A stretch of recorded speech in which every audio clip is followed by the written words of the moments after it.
what they are doing. Nataka niwahakikishia kwamba mwaka uliopita karibu tupata matatizo kidogo kwa sababu vita ya Ukraine na kule kwingine ilichelewesha mambo yetu ya mbolea. Mbolea ilikuwa inafika February. Lakini mwaka huu tumekamilisha procurement wiki mbili zilizopita. Kufika Disemba tutakuwa na mbolea ya msimu ujao yote katika taifa letu. Nikiongea na nyinyi saa hizi tuko na mbolea hapa Eldoret, tuko na mbolea kule Moiben, tuko na mbolea hapa Siwa, na nimeambia watu wa cereals kuanzia wiki mbili ijayo pia tufungue store hapa Moiben. Kwa ushirikiano wa National Cereals and Produce Board na county government yetu ya Uasin Gishu, pia tuko na store hapa, tutakuwa na store hapa Moiben, na mnajua tuko na store ingine pale inaitwa Progressive hapo juu. Tuhakikishe ya kwamba wakulima wanaweza kupata mbolea hiyo mahali karibu, alafu hawa county governments watatusaidia katika ile inaitwa last mile. Tuweze kuhakikisha ya kwamba mbolea inafika kwa wananchi, kwa wakulima hasa, ndio watusaidie kuzalisha chakula, so that we can have a nation that has food security, we can reduce the cost of living, and we can manage inflation so that we can grow our economy. Vile vile nataka niwapongeze wakulima hasa kwa sababu ya mpango yenu ya diversification. Wakulima wengi sasa wanaanza kupanda kahawa, wengine wanapanda avocado, wengine wanapanda macadamia. Mimi nataka niwaambie kwamba hiyo ndio barabara ya kuhakikisha kwamba kuna mapato ya kutosha kutoka sehemu mbalimbali. Na vile viongozi hapa wameuliza, we are going to work together with the relevant government ministries to make sure that there are adequate seedlings and support to farmers, especially as you undertake the diversification processes across this region. So tutashirikiana pamoja na nyinyi kuhakikisha kwamba mnapata usaidizi, utafiti na vile vile support ingine ya kuhakikisha kwamba wakulima wanaendesha kazi hiyo kwa njia ambayo itawafaidi na njia ambayo itasaidia nchi yetu kuwa na mapato ya kutosha, na vile vile kuongeza mapato kwa wakulima wetu. Pia niliwaeleza ya kwamba mambo ya maziwa ni lazima tuweke mpango maalum. Pale kwa maziwa tulisema, na nimeshukuru ya kwamba bei ya maziwa ni shilingi 50 kwa mkulima.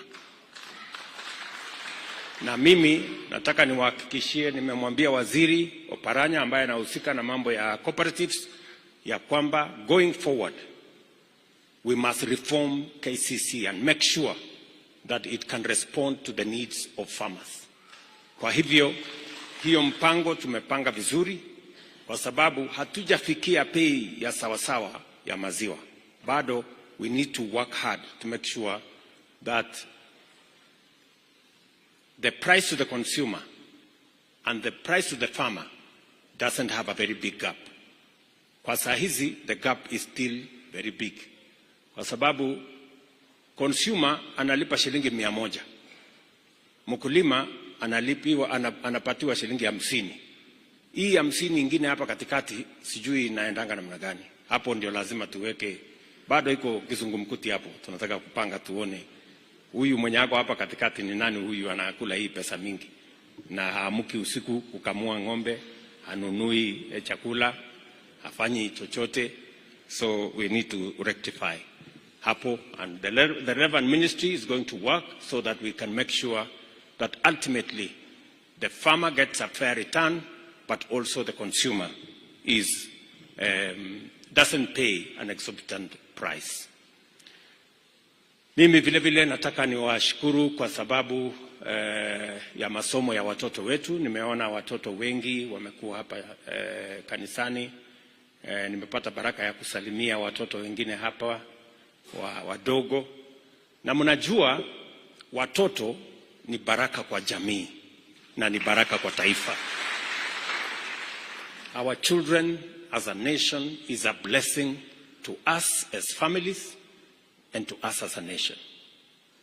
Na hakuna taifa ambayo iko na future bila ya kuchunga watoto.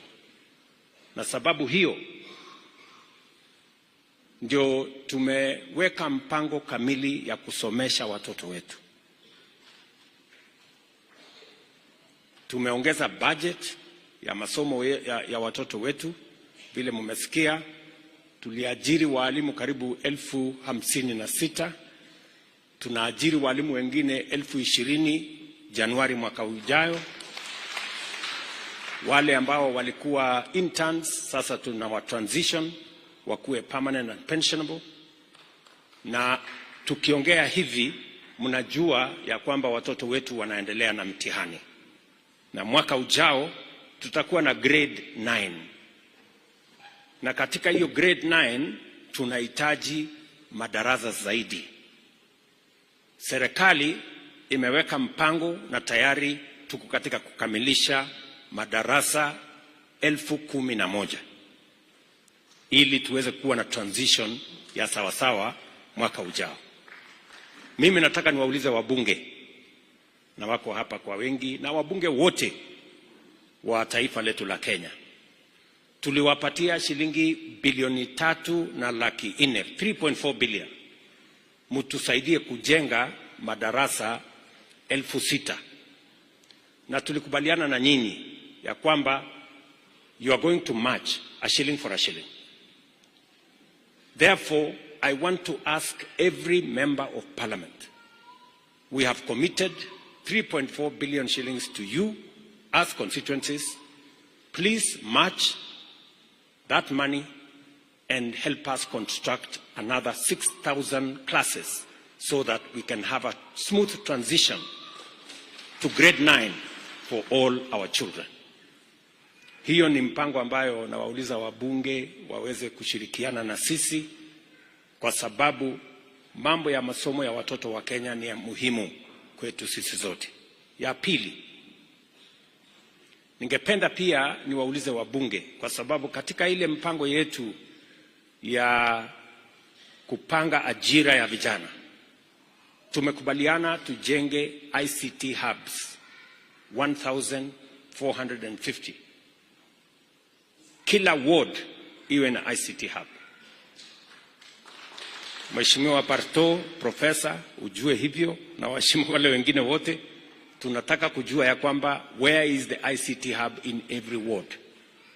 Ndio tuhakikisha kwamba vijana wetu wa Kenya kupitia kwa digital jobs tuwapange na ajira, na vile vile tuwawezeshe kufikia hatima yao ya kutafuta vile wanaweza kujisimamia.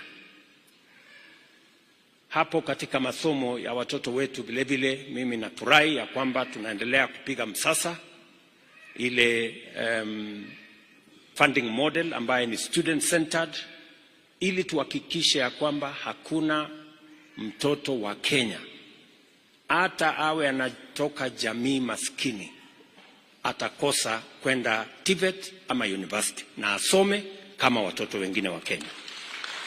That is the primary objective of making sure that our student-centered funding model does not just address the issues in the university, but addresses the specific issues of every student, and making sure that all our children are treated fairly and equitably, so that no child, irrespective of whatever families they come from, is left behind, especially in higher education. Kwa hivyo tutaendelea kushirikiana pamoja na nyinyi, hivyo ndio tuweze kutembea barabara hiyo pamoja.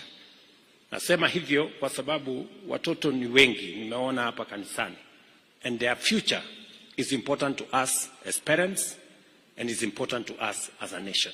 How we treat them, how we plan for them, how they grow, how we educate them, determines what kind of country we are going to have tomorrow. and it is our responsibility, all of us, as parents, as leaders, and as a nation, to plan for our children. Nataka nishukuru kanisa kwa sababu ya vile wanashirikiana pamoja na sisi katika mambo mengi ya kiserikali, ya maendeleo, hasa pale kwa matibabu. Makanisa wanatusaidia katika kusimamia zahanati, kusimamia mahospitali katika sehemu mbalimbali. Na vile viongozi hapa wamesema, pale mbeleni wenye bima ya afya walikuwa ni wale wana uwezo, na wenye kuweza kwenda hospitali ni wale wako na uwezo wa kulipa hospitali. Tumesema kama taifa, mtu akiwa mgonjwa, hakuna mtu anatamani kuwa mgonjwa. Mtu anakuwa mgonjwa kwa sababu ya bahati ambaye haijampata vizuri, anakuwa mgonjwa. Na tunataka tuhakikishe ya kwamba mtu yeyote, awe na uwezo, asiwe na uwezo, aende hospitali, atibiwe na asifukuzwe kwa sababu hana pesa. And that is the essence of the transition from the old model of delivery of health in Kenya and the current model. We worked on this model together. Na mimi nataka niwashukuru wabunge.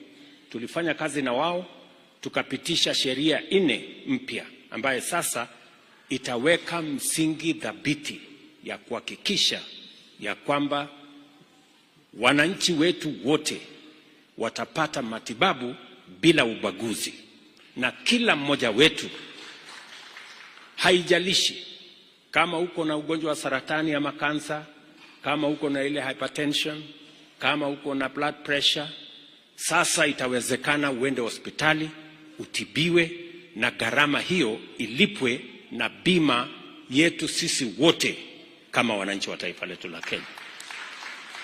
Najua tumekuwa na changamoto kwa sababu we are transitioning from what it was to the new model. And in every transition, there will be challenges. Those challenges we are managing. Last week, tulitoa pesa ya kusaidia hospitals and dispensaries across Kenya.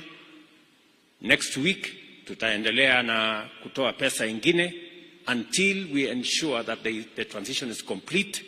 Mimi nataka niulize kila Mkenya, ujisajili, kwa sababu ukishajisajili sasa tutakuwa na uwezo wa kuwa na data ya kupanga vile tutadeliver mambo ya afya kwa Wakenya. Kila mmoja wetu lazima ujisajili, na kujisajili ni bure. Kujiandikisha tu kusema mimi ni mama fulani, mzee wangu ni fulani, niko na watoto 2 ama 3, useme majina yao. Ndio wakati tunapangia mambo ya afya, tunajua hapa Moiben tuko na wananchi kiasi fulani, tuko na hospitali kiasi fulani, tunahitaji kupanga dawa kiasi fulani. Ndio tusiwe tunapanga mambo ya afya kiholela. We must use the benefit of having data, and that is the reason why we are asking every citizen to register, so that we can be able to plan our health as a nation. We can be able to know what is the disease load in what area, and we can be able to plan ahead of time how to deliver the relevant medicines, the relevant human capital. Na vile umesikia governors wakisema hapa, wanamalizia mkutano nafikiri kesho na officers wangu wa Wizara ya Afya, ili tukubaliane vile tutahakikisha ya kwamba kuna equipment katika kila hospitali katika taifa letu la Kenya. Because this time round we must get our health in the right place. Kwa hivyo mimi nataka niwaulize sisi wote tushirikiane, kamati ya Senate ya mambo ya afya. Sio ndio chairman? Huyu ndio chairman wa kamati ya Senate ya mambo ya health. Huyu governor huyu senator wenu huyu Mandago. Yeye ndio chairman. Na tuko na chairman wa health wa National Assembly, Dr. Bukose. Na tumekubaliana na kamati zote mbili ya kwamba tutashirikiana, wao wakiwa the people's representatives, to make sure that we shepherd and guide this program so that it benefits every citizen. Haitakuwa vizuri ya kwamba ati katika Kenya kuna watu kwa sababu hawana uwezo hawawezi kutibiwa hospitalini. That is not right. Katiba ya Kenya inatulazimu kama serikali, Article 43, kusema ya kwamba tupange mambo ya afya ya kila Mkenya. Kwa hivyo hiyo ndio mpango yetu, na mimi nimefurahi sana ya kwamba kufikia sasa tumefikisha wananchi karibu milioni 13 tayari wamejisajili. Na ukijisajili, kama we ni mzee, usijisajili peke yako, unajisajili na bibi yako na watoto wako. Ndio hiyo iwe complete, ndio tuhakikishe ya kwamba every family is covered under our plan. Mwisho kabisa, nataka niwashukuru sana kwa yale mambo viongozi hawa wamesema, mambo ya stima. Mheshimiwa amesema hapa bado stima iko chini. Nataka niwaambie ya kwamba tuko na program ambayo inaendelea saa hii ya milioni 800 hapa Uasin Gishu, lakini nimesikia ya kwamba mnataka affirmative action. Mnataka hiyo pesa iongezwe. So nitaleta maneno kule bunge, muharakishe, alafu tuongeze hiyo pesa ndio hawa wananchi waweze kupata stima. Wakati nilikuwa nasalimiana pale nje, nilikutana na rafiki yangu kutoka kule Sukute, mwingine anaitwa Rogers hapo, huyu akaniambia hata kwake hajapata stima. Wewe sasa, wewe DK, wewe mimi nilikuajia kazi ya mjumbe ya Soi, sasa unawacha huyo Rogers akuja asumbue mimi kwa nini?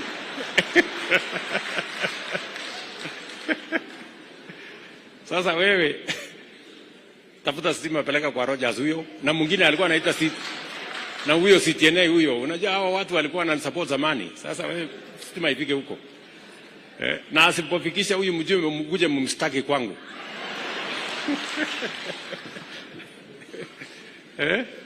So na wengine wengi vile Mheshimiwa Professor Barto amesema, na kazi zile zingine tutaendelea namna hiyo. Again gagas. Naona kuna mama rafiki yangu pia hapo nyuma huko anasema, na mbona umenisahau? So mtanisaidia kupanga hawa watu. Najua hawa watu wa nyumbani hawa bado wananiona tu mimi ni mjumbe ule wa zamani, walikuwa wananisumbua. Anyway, so maneno hiyo ya stima na vile vile mambo ya barabara, nimesikia ya kwamba kuna barabara na kuna vile tumeongea, na hata nyinyi waheshimiwa mnajua kuna vile tumeongea mambo ya kupanga hiyo mambo yetu ya barabara. Kuna barabara zilizokwama, kuna zile mnazihitaji, so that we can plan forward. Wacha niwachie hapo na niseme asante sana kwa kunipokea hapa Moiben, hapa Uasin Gishu. Huyu Father Jonas huyu Kiplimo ni kijana mzuri, wacha nikuite hivyo, na amenikumbusha hapa ya kwamba kuna youth facility tulikuwa tunajenga kule chini. Akaniambia, mbona umesahau ile youth facility pale? Nikamwambia nitakupanga hapa leo ili uende ufanye hiyo kazi. Lakini amekataa. Akasema, usinipange hapa. Hii ikulu, kwani siwezi kufika hii ikulu jameni, nifike hata siku moja. Sasa wewe Father, Tuesday wewe ukuje. Ndio sasa. So Askofu John, tafadhali umruhusu huyu Father akuje. akuje achukue hiyo maneno ya vijana ambayo tulipanga ile youth center pale. Sawa. Na uendelee kufanya kazi mzuri unafanya kwa vijana wetu. Thank you very much for doing a good job. Na pia kuna mtu mwingine amesema ati mumeazima hii nini? Neko Moiben wale kwa kisawa Moiben?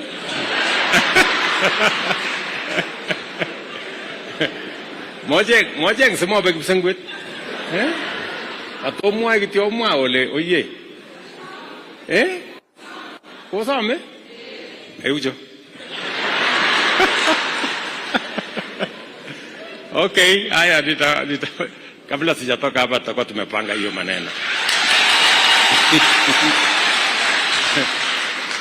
So otherwise mimi nimefurahi sana. Unajua nimechangia hii kanisa mara nyingi lakini sijawahi kufika hapa. Kingapke nigelejo giteje kanisa tengine Moiben. Alijini okay. Oronigi hizo hii. Tunajenga Moiben ndio hii. Na sasa nilikuwa na wasiwasi sijui pesa mimi natoa sijui inafika. Sasa leo nimethibitisha kweli hiyo pesa ilifika. Lakini sikujua mtajenga kanisa kubwa namna hii. Kwa sababu ile pesa nilichangia ni kidogo. Nyinyi mmefanya sehemu kubwa sana. Pongezi. Pongezi.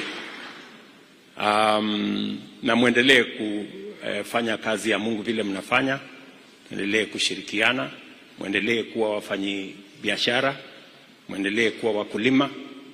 Ile kitu mimi nataka niwaulize watu wa sehemu hii ya Uasin Gishu. Pia sasa imefika wakati ya kukomesha kukatakata mashamba yenu. Hapa ndio tunalisha taifa letu la Kenya. Mumesikia tunajenga nyumba Eldoret. Tumejenga nyumba the first phase, tuko na nyumba pale Kidiwa, tuko na nyumba inajengwa kule Pioneer, tuko na nyumba tunajenga hapo railway. I think the first consignment ya manyumba ni karibu nyumba 10,000. Wewe kama unataka mahali ya kuishi, nyumba iko Eldoret. Hii shamba hapa ni ya kulima. Ama namna gani? Si namna hiyo? Kujeni huko Eldoret, muishi hapo. Tuko na kiwanda sasa tunaanzisha hapo, Special Economic Zone. Tuko na ingine ICT Hub. Tuko na ingine inaitwa nini hapo? Mmesikia hiyo biovac siko huko. Sasa hawa vijana wawache kukata, msikatie mtu shamba pande hii. Ununulia nyumba Eldoret. Alafu wafanye kazi pale, hii shamba tuzalishe chakula, tulishe Kenya na muweke pesa kwa mfuko. Tunaelewana? Na hiyo kujenga manyumba huko tunahitaji vijana wa kufanya hiyo kazi. Na kazi zingine zote, mimi najua hapa mko na TTI, pia tutajenga hostels ya TTI hapa. Na ile TTI zingine. Ile huyu mheshimiwa profesa amesema ya School of Tibet, nimesikia. Wewe pia mwende mkamilishe hiyo maneno. Tukirudi hapa next year tuweze kuendelea na hiyo kazi. Sawa sawa. Na kazi zile zingine zote mmeniuliza gani na gani na gani, nitapanga. Na hata ile ya kanisa ya huyu governor amesema nitapanga, wewe ndio upeleke hiyo maneno kwa hiyo makanisa. So sitaki kusema kuzidi hapo. Mimi nimefurahi sana kufika hapa Moiben siku ya leo. Baba wetu askofu, asante sana kwa kutukaribisha hapa. Tufikishie pia salamu zetu kwa askofu wetu Dominic, na tunawashukuru sana kwa kazi mnafanya kama viongozi wa dini kuleta Wakenya pamoja. Na ningependa kusema kama Mkristo ya kwamba kuna watu wengine wakituona kanisani wanafikiri ya kwamba tumekujia siasa. Hatujakuja siasa kanisani. Tumekuja kanisani kwa sababu sisi ni Wakristo. Tumekuja kanisani kwa sababu tuko na imani. na tuko na mpango ya kwenda mbinguni baada ya hii shughuli mingi.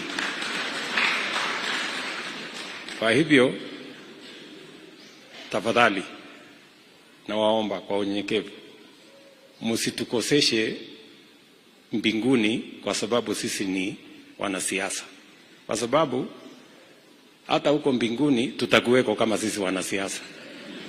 Hii siasa ni kazi tu. Siasa si dhambi, siasa ni kazi, si ndio? So tunawasihi ya kwamba tushirikiane pamoja. We don't come to church to do or to look for politics. Sisi tunaelewa mahali ya kutafutana na masiasa na makura. Tunajua mahali ya kwenda kutafuta hiyo maneno.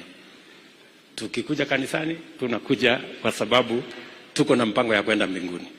Yes. And we are very unapologetic about our faith in God.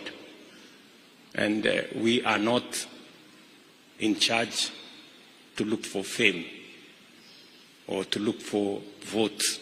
We come to church because we are Christians. We believe in God. And in any case, the Constitution of Kenya, the first chapter, says God of all creations in our Constitution. And that is why Kenya is a God-fearing nation. Yote 9, 10, na wauliza sisi wote, hasa tuliopata baraka ya kuwa viongozi, tujue sisi ni watumishi. Na tumepata nafasi na baraka ya kuwa viongozi. Tujue sisi sio viongozi ndio tunufaike ama ndio tupate umaarufu. Sisi ni viongozi ndio tuwatumikie wananchi hawa na manufaa ifikie kila Mkenya.